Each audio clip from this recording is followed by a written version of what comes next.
যাকে ক্ষমা করছেন সে কি আসলেই বদলাচ্ছে, নাকি আপনাকে আরও নিখুঁতভাবে ঠকানোর পরিকল্পনা করছে?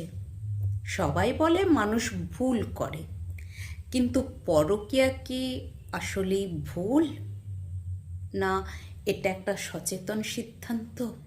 যে পুরুষ একবার পরকীয়া করে সে শুধু আপনার বিশ্বাস ভাঙে না, সে নিজের আসল মুখোশটা খুলে ফেলে। সবচেয়ে ভয়ঙ্কর সত্যিটা কি জানেন? ধরা পড়ার পর এরা অনুশোচনায় ভোগে না, বরং আরও স্মার্ট হয়ে যায়। পরের বার তারা আরও সাবধানে লুকিয়ে চুরিয়ে সব করে, কারণ তাদের কাছে ভালোবাসা মানে কোনো দায়িত্ব নয়। সংসার বা সন্তান তাদের কাছে স্রেফ একটা সামাজিক ফ্রেম। তাদের কাছে আপনার চোখের জল মানে স্রেফ নাটক। আপনি আশায় বুক বাঁধছেন যে সে বদলে যাবে। মনে রাখবেন, মানুষ তখনই বদলায় যখন তার ভেতরে লজ্জা আর কর্মফলের ভয় থাকে।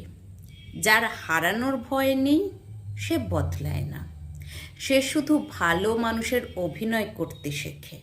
নিজেকে এতটা সস্তা করবেন না যে বারবার ঠকানোর পরেও আপনাকে ফিরে পাওয়া যায়। বিশ্বাস একবার ভাঙলে তা কাঁচের মতো, জোড়া লাগলেও দাগ থেকে যায়। একবার যে বিশ্বাস ভাঙে, দ্বিতীয়বার সে আরও বুক ফুলিয়ে বিশ্বাস ভাঙে।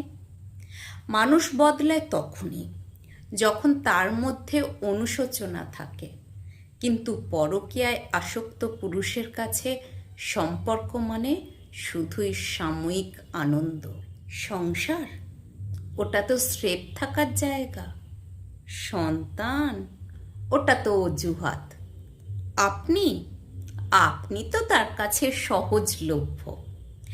ধরা পড়ার পর যারা বলে আর হবে না, তারা আসলে বলে পরের বার যেন না ধরা পড়ি সেই চেষ্টা করব।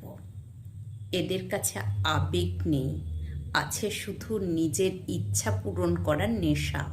মনে রাখবেন, যে আপনাকে হারানোর ভয় পায় না তাকে আগলে রাখার দায় আপনার একার নয়। নিজের আত্মসম্মান বিসর্জন দিয়ে কাউকে ধরে রাখা ভালোবাসা নয়, বোকামি। আপনার চারপাশের এমন বাস্তব অভিজ্ঞতা থাকলে কমেন্ট করুন, শেয়ার করতে পারেন।